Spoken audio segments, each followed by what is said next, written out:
Hello, everyone. Welcome to the Film for Fans podcast, the podcast from movie fans for movie fans. I'm your host, Ryan Dunlevy. Rob Dunham is back with us. How we doing? We're doing good. So after travel and illness and scheduling issues, we are back with another edition of Film for Fans. And we have a chock full episode. Lots of stuff. Summer movie season is upon us. It's good to go. Oh yeah. It's blockbuster time. Let's go. Yes. So we're going to be talking about the box office, last week's box office, the upcoming Mission Impossible Final Reckoning debut, as well as some other movies that are coming out this week. And then we're going to do our discussion on the summer box office. We're going to give you a preview of the movies that are coming out for the rest of May, June, and July. And we're going to have some fun with that as well. We'll give you the ones that we're most looking forward to. And then we'll conclude with our watch list, movies we've watched over the last couple weeks. And now we are going to get started. So we'll start with the box office. We have a new number one. And it is Final Destination Bloodlines. In its first week in the box office, it makes, wait for it, $51 million. That's an incredible figure. That's the only new movie to crack the top 5 this week. Number 2 came in Thunderbolts, finally dethroned. In its third week, it did $16.5 million. That's $155.4 million total for them so far in 3 weeks. Sinners finished number 3 at $15.4 million. That one has done $240.7 million. Huge number for Sinners. Really impressive performance. It's still in the top 3 5 weeks after being out. So really impressive. Yeah, and its drop has been pretty slight compared to some other things each week. So yeah. Number 4, a Minecraft movie, $5.8 million, $416.6 million. In its 7 weeks in the box office, Minecraft continues to rock it. And The Accountant 2, in its 4th week in the box office, did $4.9 million. It has made a total of $59 million. Overall, the box office was up 23% from last week. Rob, what do you make of this? it's good for the box office, but I'm surprised. Why are you surprised? Say that I watched. I guess this is kind of a spoiler to the watch list, but I did watch the 1st and 5th Final Destinations this weekend, and they were not great. So I'm kind of surprised that this movie made this much in the box office. I was expecting more of like a $20 to $30 million classic horror opening weekend amount, not double that. So what do you make of that? I guess that there is a much larger built-in audience for this movie than I expected. Like, there's a huge fan base for this movie, I guess.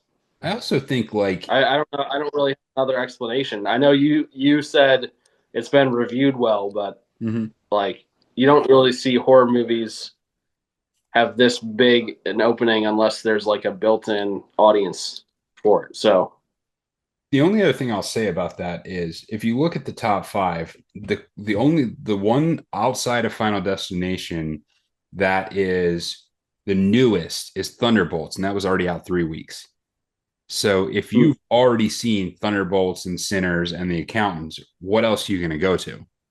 So there's also the built-in audience. Like, you have an audience, you have a built-in franchise, and it's the newest movie out in the 3rd week of May, which is kind of interesting. So, yeah, colleges are now out. Most colleges are out. So I think it's kind of a confluence of it just happened to pick the right release date.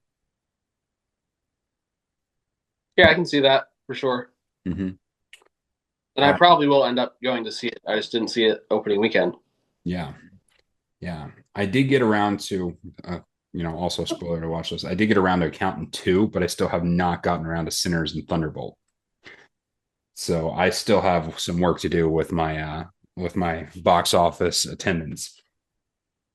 Any other comments on that? Just overall, pretty decent week for the box office. Not huge drops or Mhm. anything really in the top. It seems like there's genuine interest in the wide variety of things that are out right now, which is Mhm. only positive. Yeah. Like you said, a 23% increase across the board. Always something that you're hoping for. Yeah. And we've got that. Well, let's transition that. We now have a new movie headed to the box office this weekend. Two of them, actually, but we'll spend more time on the first one. Opening this weekend, Mission Impossible: The Final Reckoning. It's out. It is coming out this week, and it's going to be an interesting one. So let's talk about this one a little bit. Uh, the last movie came out 2 years ago. It was supposed to be Dead Reckoning Part One. It was labeled as Dead Reckoning Part One. In fact, despite what they say, the copy I purchased has Dead Reckoning Part One on it. Um, Hmm. yes. However, they decided to ditch that name and go with the Final Reckoning. And uh, the tenor and the vibe around this one is that this might be the final Mission Impossible movie, particularly with Tom Cruise. Uh, Given that it's Hollywood, you never know. But what are you expecting? I mean, I think we do know. Like, there's no way this is the last Mission Impossible movie. Let's be honest. Like, have you ever seen the TV show Futurama? Like, Richard Nixon is still campaigning to be president in the future, and it's just his head in a glass jar attached to a robot body. Like, that's literally they're going to do that with Tom Cruise. Like, he's just going to have his head in a glass jar, and they're going to attach him to a robot body, and he's going to go perform more impossible missions because once you've completed one impossible mission, like, aren't all missions impossible? I really don't. Or was there never an impossible mission? Hmm, that is a question. Yeah. I don't think this series will ever be over. This is like it's Jurassic Park level. I was gonna Um, say, based on what we're Star gonna Star Wars. talk about later. It's just there's always going to be a new movie. I think. Hmm. Yeah. Yeah. Maybe we see a shift towards trying to bring a different kind of cast together. Maybe Hmm. Tom Cruise fades into the background on it, but he'll have a cameo, obviously, as like, oh, that's Tom Cruise. Like that's absolutely gonna happen. Yeah. Um, but I wonder, like, I don't know if to me this is not a series like James Bond, Hmm. um, or some other series where like you can just replace the main guy. Like maybe there is somebody out there maybe there is somebody out there who will get that, but like Tom Cruise is Mission Impossible. So I don't know if anyone else is ever going to live up to that standard.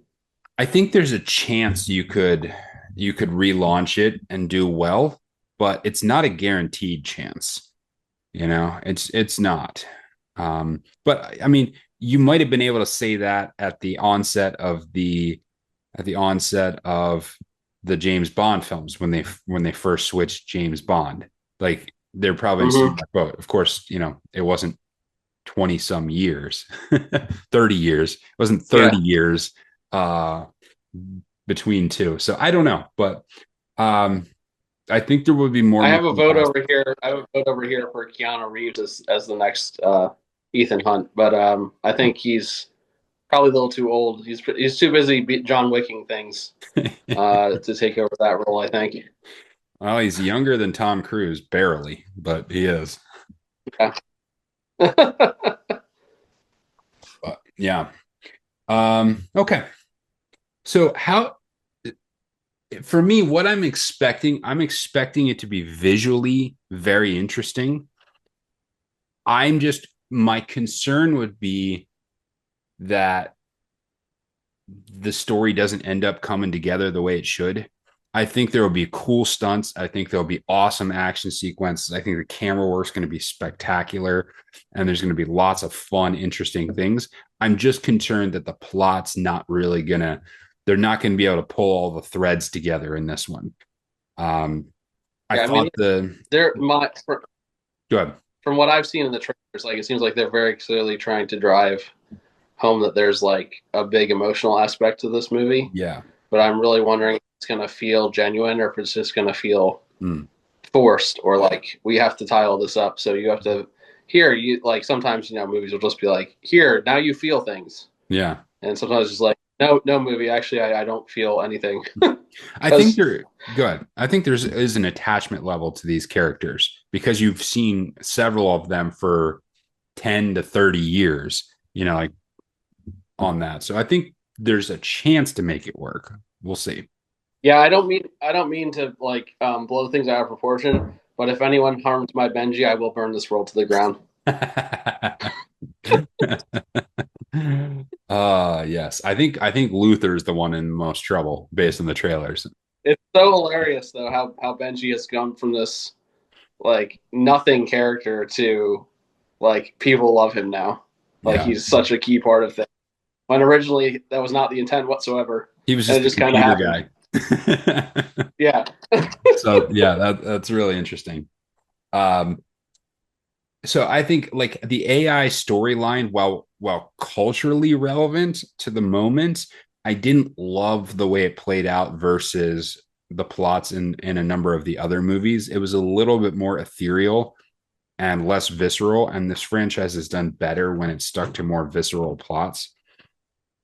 Um, so I was slightly disappointed with I still like Dead Reckoning, but it wasn't as good as I was hoping it would be. So that's my concern going into Final Reckoning is that I'm going to leave with a similar feeling. Like, okay, yeah, it was fine. Parts of it were really excellent, but it wasn't as good as it could have been. So that's my concern going in. yeah. You had this outlined in the notes. So I think we're heading here next, but um, seeing the trailers and everything, I am having a very hard time understanding slash wrapping my head around why they changed the name Mm-hmm. or like any of because this like at least the trailers to me seem like this is a direct like second part of the Yeah. movie. Like why are they acting like it's some different movie when it seems like the submarine, the key, like all this Mm-hmm. stuff that's brought out in the first movie is very clearly going to be paid off in the second movie. So why change anything? Because it's clearly the second part of the first movie. Like Yeah. you're not fooling anyone. It's still Dead Reckoning Part Two. I don't really get it. I think the only reason to do that is if you did have a meeting and pre-decide, hey guys, this is it. Like, like we're done. This is it. And then you would say, like, okay, let's give it a name that lets everyone know this is it and build up kind of the nostalgia for the franchise, and try and draw people in with, hey, come see the last Mission Impossible of this era, as it were. So that's the only thing that makes sense to me as to why you go to that length to like change the name and recode the first one from that standpoint. But because it does feel like we're gonna pick up right where we left off in part one. Yeah. At least that's what the vibe we get from the trailers. Um, anything else for Final Reckoning that you're thinking or contemplating heading in? Do you have the number by any chance, or could you look up the number for opening weekend from the last one? Yeah, it did okay on opening weekend. Where it got really creamed is at no follow up um, because it debuted 1 week before it Barbie. debuted 1 week before Barbie Oppenheimer. Um, Yeah. and so that really tanked it. Like it did okay. It wasn't like it didn't blow everything away, but it did okay. So opening weekend was 54.6 million for Dead Reckoning Part One. All right. Is this over or under that number? I'm gonna go over. I think it I think does. I'm feeling over and confidently over. Like I think it's at least 70. Yeah, I was gonna say 75, 80 is the range I was landing in. It's interesting because this franchise was, I mean, if you go back, we talked about this when we did our breakdown of each one of those movies. This was one of the first franchises to fully take advantage of the international audience. And so, for instance, Dead Reckoning Part 1 did 172 million domestically, but did 571 million gross worldwide. So Wow. it made huge, huge, huge bank overseas, way more than it did Yeah. in the US. And this has been consistent with this franchise. It has been for, let's say 4 or 5 movies now where the international audience for this film has been bigger than the domestic audience. And I think that's in part because um, oftentimes the films really do connect with the local audiences and where they're shot. And Tom Cruise will often do full on premieres at each one of the primary locations. And that really does wonders for like those international audiences. Yeah, and you have said, and it's correct that they've really been hammering the nostalgia narrative in these trailers, and I think enough people are going to be drawn in by that. Like I think there will Yeah. be some people who haven't necessarily been to all of them recently, Mm-hmm. who are going to come out for this one because they're going to see something in the trailer and be like, oh yeah, I remember that scene from that movie. Like I should probably go check this out, see what it's about. And I really think that's going to drive the number up. Yeah. And I would say, and we're going to get to what's coming out later, it's got at least a 2 week runway before it's going to get massive competition, and maybe even 3 weeks or 4 weeks. So it's got a decent runway that it could have a longer success to be up near the top for a couple weeks, which is something it did not have Yeah, the last time around. I dare you to say that to Ralph Macchio's face.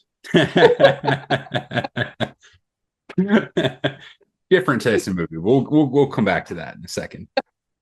Um, anything else for this? I don't think so. I'm cautiously optimistic. I mean, Mm-hmm. I'll say this. I think no matter how the movie ends up, I'm gonna like it. The question is, am I going to love it? Yeah. Um, and I want to love it. Like Mm-hmm. there are a couple. Am I for being like the main one for me? Like there are a couple that I love, like Mm-hmm. For sure. love, and Yeah. I want to feel that way about this. Yeah. So I'm hoping that I do. I don't know. I really Yeah. don't know if that's where we're gonna land. And the style of filmmaking for these movies under Chris McQuarrie is risky. It's like they put it together on the fly as they go and change things and edit things and sometimes even write the movie as they're going along. And it's worked out more times than it hasn't. It's just there is a risk that at some point it's not going to all come together. All right. Well, Mission Impossible comes out this week. If you are available on Thursday at 2 o'clock, nationwide, if there's an IMAX theater near you, there's a Fan Fest release of the film where you get movie posters. There's no trailers. There's probably going to be some special content on the front end of it as well. So that's something if you're interested and you happen to have availability Thursday at 2 o'clock and have an IMAX near you, look into that one. Also, there's something else coming out this week, and that is Lilo and Stitch. Lilo and Stitch movie comes out this weekend. Obviously, this is an animated kids film that will have an interesting audience to it. What do you think the market is for Lilo and Stitch this week? I think there's a built-in market here, but I don't. Maybe this is like a double premiere. They may both make a lot of money a week, but I don't. I Mm-hmm. think like 40 to 50. Mm-hmm. Maybe I could be way off. Like maybe there's way more nostalgia wave for Lilo and Stitch than I'm imagining. I do know a lot of people love the movie and the character, but I also don't know if those people who love the movie and the character are accepting the live action Yeah. version or not. So I guess we'll see.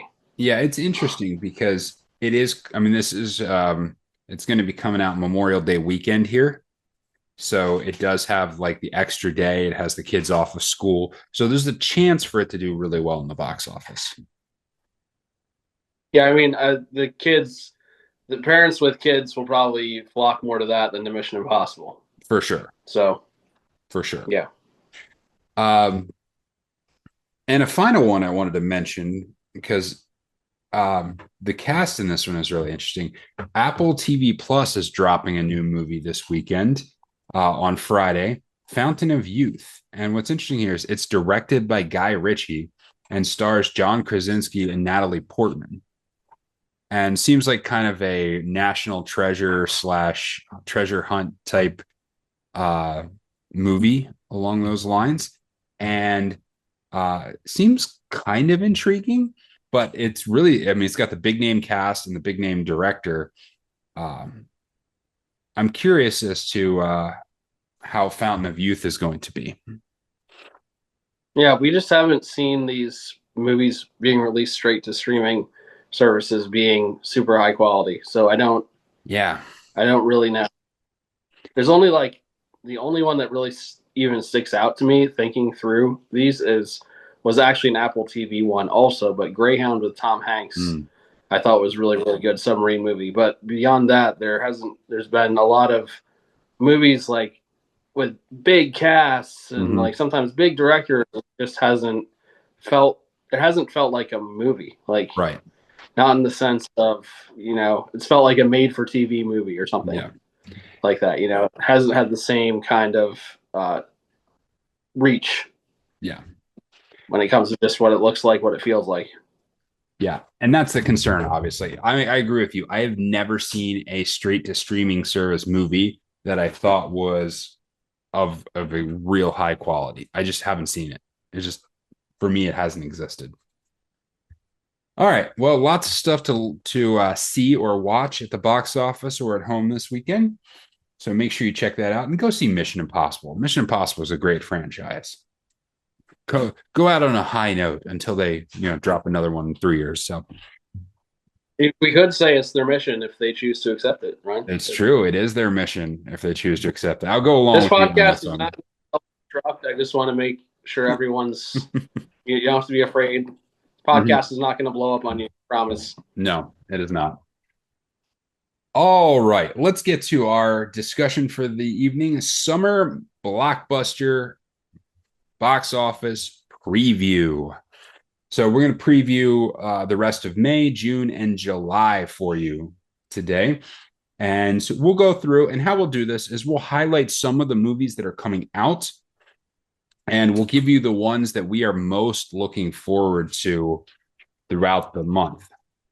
And so there is, we'll start with May, the rest of May. Um, to me, there's only one release of note in the rest of May post this weekend. What do you have? What do you have down for May here? I had Mission Impossible written down because that's one I'm looking forward to, but it's kind of cheating because it's this week. Beyond that, the only thing that stood out to me was Karate Kid Legends, and Yes. I don't necessarily think it's going to be a great movie, but I am interested in how it ties into the storyline, not just of the movies, but the show Cobra Kai, and just Ralph Macchio's like continued development from the kid into the teacher. Yeah. And I'm always down to see Jackie Chan in a movie. So yeah, I'm interested in that. So you have Jackie Chan, you have Ralph Macchio, as you indicated, also Joshua Jackson, uh, otherwise known as Charlie Conway, or if you are a fan of Fringe, he was the main character in Fringe too. So Fringe, underrated show, really, really good. Anyway, uh, so it should be an interesting movie. Again, you're kind of going for some of this nostalgia factor plus the Cobra Kai audience there. I think there's a pathway to this one succeeding. On a level of like 1 to 10, what is your intrigue level on Karate Kid Legends? I would say like a 5 to 6. Like I'm Mhm. not crazy excited about it, but I will probably see it. Yeah, I will probably see it, assuming I can get some of the other ones that I really need to see cleared out of the way before then. If Mm-hmm. not, it might get put on the back burner again. But yeah, I would say 5 to 6 for me as well. So now let's go out to June. June, I think for me is probably the strongest month of the ones we're looking at. Uh, but just a few of the ones coming out. June 6th, we have Ballerina and the Phoenician Scheme. We also have June 13th, How to Train Your Dragon, the kind of mixed live action version of How to Train Your Dragon. June 20th, you have 28 Years Later. And then June 27th, you have the F1 movie. So, what do you want to highlight, whether on that list or other ones from June? What are some ones you want to highlight? So this is kind of the month that I was like, these are the movies that I want to watch that maybe aren't that great. Starting June 13th, How to Train Your Dragon, just because I really want to see what they do with it, with the live action stuff. I'm a big fan of the animated series, so I'm pretty sure I'm going to like that. I would say, like, for that, I'm like at a 7. Mm-hmm. Then June 20th, 28 Years Later, I'm like a solid 9 for that because I love Days and Weeks Mm-hmm. Later, Danny Boyle's movies. Yeah. Um, so I really want to see where the story goes, and like I think it's going to be genuinely scary, which I like in a scary movie. And then the 27th, Megan 2.0. I Mm-hmm. don't Megan. The first one was actually surprisingly a lot better than I expected it to be. Okay. So I think it's going to be really good, but I don't think it's going to be a like great movie or anything. But I kind of feel like I have to go see it in the theater after seeing the first one in the theater. um, This is how horror movies build their brands. They're just like they guilt you into they're like, remember how you saw the first one? Yeah, you need to go see the second one now. Like so I can tell that you do not know what the Phoenician Scheme is. I do not. So you should elucidate that And for and me. I when I tell you this, you were gonna change your list. Okay. The Phoenician Scheme is the new Wes Anderson movie. Oh, okay. Well, yeah. June 6th. We got it. The Yeah. Phoenician Scheme.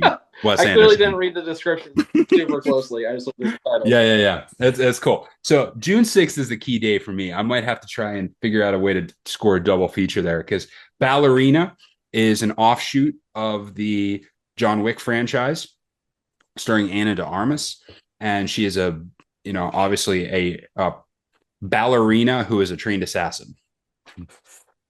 So yeah, Nice. and there's going to be lots of action, lots of violence, and lots of excellent cinematography. We already know from the trailer that Keanu Reeves does make an appearance in this one. Uh, so the franchise has like the later John Wick movies were not as good as the early John Wick movies, but they're still they're visually spectacular films. And I look forward to the same level of care in Ballerina. And this was one that was supposed to come out like last year and got delayed because of the strike. And this is one I've been looking forward to for a while for that standpoint. So between the Ballerina and the new Wes Anderson movie, which stars Benicio del Toro, Michael Cera is in this one, which is cool, and Willem Dafoe, F. Murray Abraham. So like the usual like large cast from Wes Anderson pulling things off. So looking forward to that. I mean, like, is there a more natural combination of actor and director than Michael Cera and Wes Anderson? Like, how's this not happen in every single movie he's made? I don't. Right. And the inclusion of Benicio del Toro is going to be awesome too. Uh, and for me, the other one to highlight is F1 on June 27th. That is a Formula One movie, and Brad Pitt is the star there. And it's directed by Joseph Kosinski.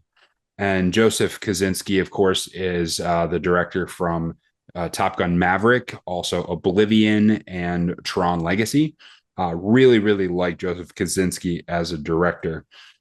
Javier Bardem is in this one, as well as Damson Idris as well. So basically, it's if you've seen the I want to say like 2000 or 2001 movie Driven, I think it has kind of a similar plot where they bring in the old school driver to kind of mentor the young upcoming driver type thing. But the action sequences look really, really good. And I think they're going to do a great job taking you kind of into the action of a Formula One race. So I'm looking forward to that one as well. That Yeah, comes you don't want to.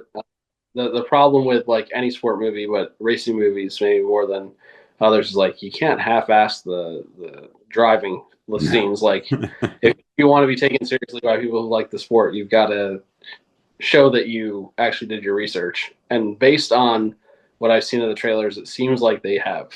Yeah. So we'll see. We'll see if they connect to the people who are fans of the sport, not just fans of Brad Pitt or fans of movies. Yeah. Yeah, for sure. For sure. All right, so that's June. We got lots of good movies in June. July starts with some of your bigger blockbuster-y type action movies. July 2nd brings you Jurassic World Rebirth. July 11th brings you Superman, the new Superman movie. July 18th, there's a little bit of a lull, to be honest with you. But I'm highlighting here Eddington, which is a movie. I highlight this because it's Joaquin Phoenix, Pedro Pascal, Emma Stone, Luke Grimes, Austin Butler as the cast on that one. I'll get into that one in a moment. It's kind of a contemporary Western film, but that was kind of the biggest one coming out that date, which is kind of surprising. Fantastic Four First Steps comes out July 25th. Also coming out July 25th. I'll just throw on this one out there. It's a Netflix film, but Happy Gilmore 2 comes out July 25th on Netflix. It's not a box office one, but I thought I'd throw that in there. What are things you want to highlight from July? Well, Jurassic World, the one with Scarlett Johansson, obviously Mm-hmm. is you know, I'm a sucker for Jurassic Park movies. I'm gonna watch them, even if against my better judgment, I like dinosaurs. I like seeing dinosaurs on the big screen. I like seeing them tear things apart, kill other dinosaurs. So The that's pretty question is, much all you have to do to sell me, even if I know it's not going to be good. how is this not just Jurassic Park 2? Like, if Yeah. like, hey, there's another island where the dinosaurs were there. There's another island. We need to go and we're gonna do something humanitarian on this other island. Let's get an expedition Mm-hmm. together and go. Like, like how many islands do they have? Like how many like I, I'm with you. Like they sucker me in, even though I'm like, this is stupid. Like this plot is stupid. Like the whole thing where like, well, we can't kill all the dinosaurs. Okay, we'll just let them kill all the people. No, from the previous ones. No, Yeah. no. You kill the dinosaurs. You don't let the dinosaurs kill people. Come on. Yeah. So they keep suckering me in. They keep the last one was supposed to be like, oh, this is the culmination wrap up. No, they're back with another one. Uh, and I will go see it because I'm a sucker. You got anything else Glad you I'm not want alone. The other one, I'm actually very excited, optimistic, and terrified about Fantastic Four First Steps to? because Mm-hmm. this movie to be good. Like we need a good Fantastic Four series. I feel like Pedro is capable of pulling this off. He's a good actor, so let's see it. Like the first trailer, I wasn't 100% sold, but the second trailer, the newer one that came out, I thought Mm-hmm. was really really good, where they showed more of the surfer. Yeah. Um, I liked. Well, I can't say that. There's something else I've seen in between now and then that made me even more excited about it. Um, so I'm really hopeful. I'm hopeful, maybe against my better judgment, that it'll be like Fantastic Four. Finally, we did it justice. I don't know. I'm very intrigued by the fact that they're going like back in time Yeah. for this, like doing like the '60s, '50s, '60s vibe. Yeah. Um, so that's certainly different from what they've done before. So maybe different will be good. Maybe. Yeah. It'll be interesting. I, I'm kind of like I will assume they'll screw up Fantastic Four until they don't. I mean, you screw it up, you screw a franchise up enough times. I'm assuming like you just don't know how to do anything with this franchise. So they have to prove to me that they're not going to screw it up. I will probably be there in the box office to watch whether or not they screw it up or not. But I'm assuming they will screw it up in some way, shape, or form until otherwise noted.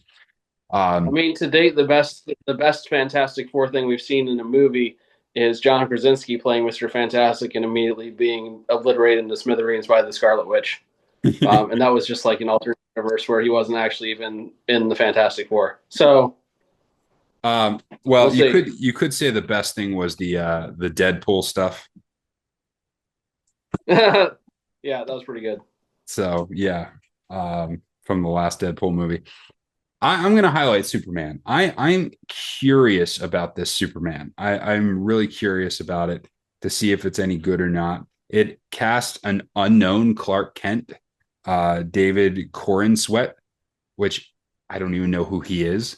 Like, so that's interesting that they cast kind of a relatively unknown actor as Clark Kent. Now they do have a reasonably strong cast aside of him. Rachel Brosnahan is good. Nicholas Hoult is also good. So there's some good characters on there. Nathan Fillion is in this. It's just kind of cool. Um, so I'm intrigued. James Gunn directs, and that's going to be. I think there's a potential here. There's potential here. So we'll see. Well, this is what DC got James Gunn for. So Yes. is he gonna come through for them? Yeah. That's probably the $1 billion question, to be honest. Like, is how successful is this going to be? Are Mm-hmm. people going to give DC an actual chance? Are enough people going to realize that it's different because of who's in charge that they're going to give it an actual chance? Yeah. Because they have burned so many bridges over the last decade. For sure. For sure. All right. Well, that is the summer box office preview, and hopefully there's good movies in most weeks. We'll see if any of them turn out to be great movies or not, but lots of stuff to keep you entertained. And now we'll close out with our watch list movies we've watched over the last week or two. Rob, what'd you watch? So, like I said, I watched Final Destination 1 and 5. Um, they were final in their destination, and uh, I don't feel a need to really say that either of them need to be watched because really you could just read the plot synopsis and probably be good.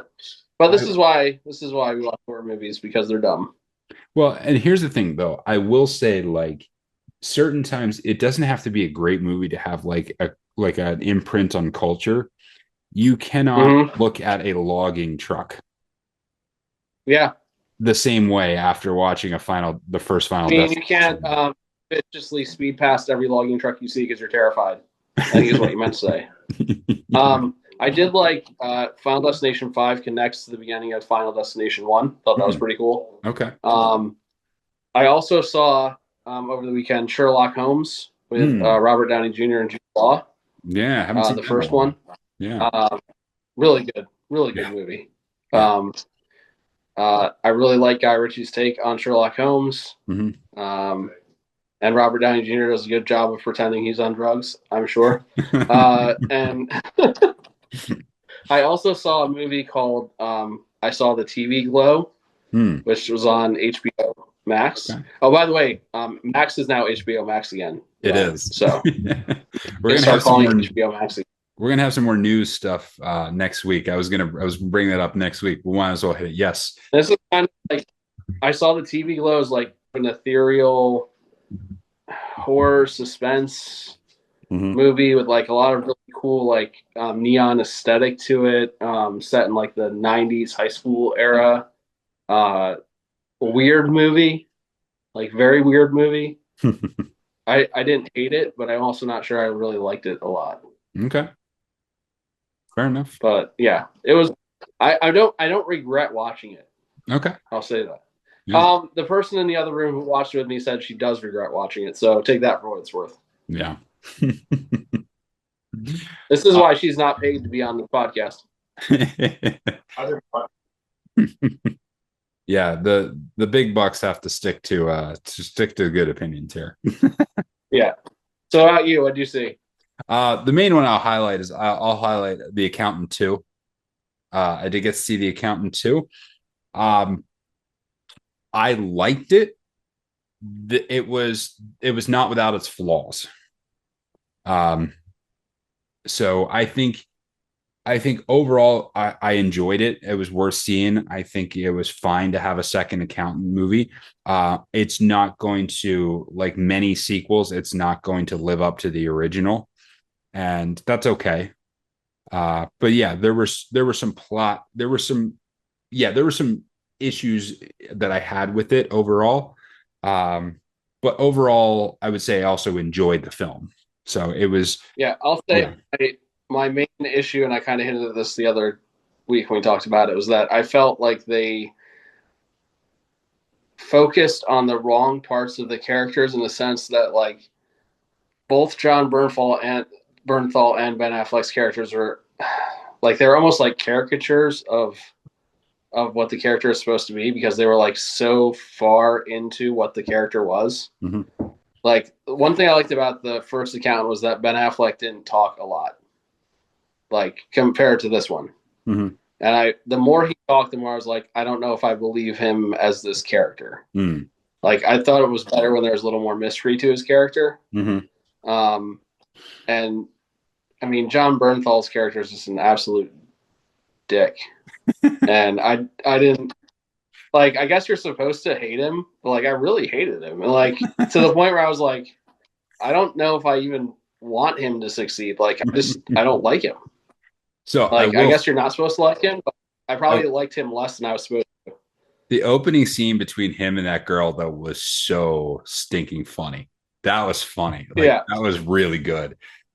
How could you? yeah. When How he could was you talking about getting say? the puppy. How could you Yeah, say that to me? yeah, How could you say that I yeah. would hurt you? And then it pans out, and you're just like, "Oh, that's so good!" Like that was just comedy gold Yeah. right there. It was really, really good. Yeah. He Uh, walks out through a room full of bodies he just dropped. Yeah, it was pretty funny. that was really good. There were some moments of Yeah. genuine humor here. My main issues would be this, and I think this is similar to what you're saying. They really, really lean into the brother comedy humor aspect of the brother relationship there. Um, Mm-hmm. to the point where the characters seem to lack seriousness, and that's where like you had a genuine emotional connection between Ben Affleck and Anna Kendrick in the first one. Like it was kind of heartfelt and a warm relationship, even though it wasn't romantic. It was warm and friendly and those type of things. The other biggest issue I have with this is their treatment of Ray King. um, Mm-hmm. I don't mind that they used, these are spoilers, by the way. You've already heard some spoilers on this. If you haven't seen The Accountants, and don't want to know anything else, turn out here. But my main thing is, I don't have a problem with them using the death of Ray King as the inciting incident to rally this team together. The problem is Mm-hmm. that after that, after it's the inciting incident, they literally like don't come back to it at all. Like Ray King was a great character in the first film. It was somebody that Ben Affleck's character cared about. It was something that the other FBI agent cared about. And so they care about it for like the first 15 minutes of the movie. And then it's just a plot device from that point forward. Like at the end, they don't even come Yeah. back to it. Like it's not like it's not a motivating factor that drives them once they get into the story. And so I Yeah. feel like they Yeah. missed out on the opportunity to drive the emotional connection back to Ray King and how they're all aligned around this particular individual. And that's what holds them together. And it just doesn't, Yeah. It they seemed don't use that. seemed like a cheap ending for him. I agree. Yeah. I agree with that. And it didn't have to be like they set it up fine, and they set up, and it's not even like, hey, we solved this case for Ray, we did it for Ray. Like no. Like Yeah. they didn't. It doesn't Yeah. come back.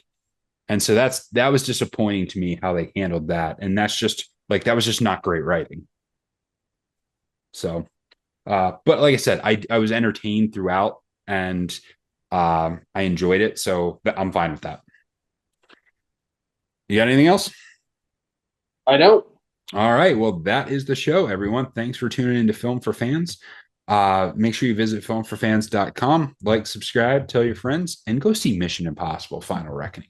Do it for Tom. Just do it. Until next time, enjoy the movies.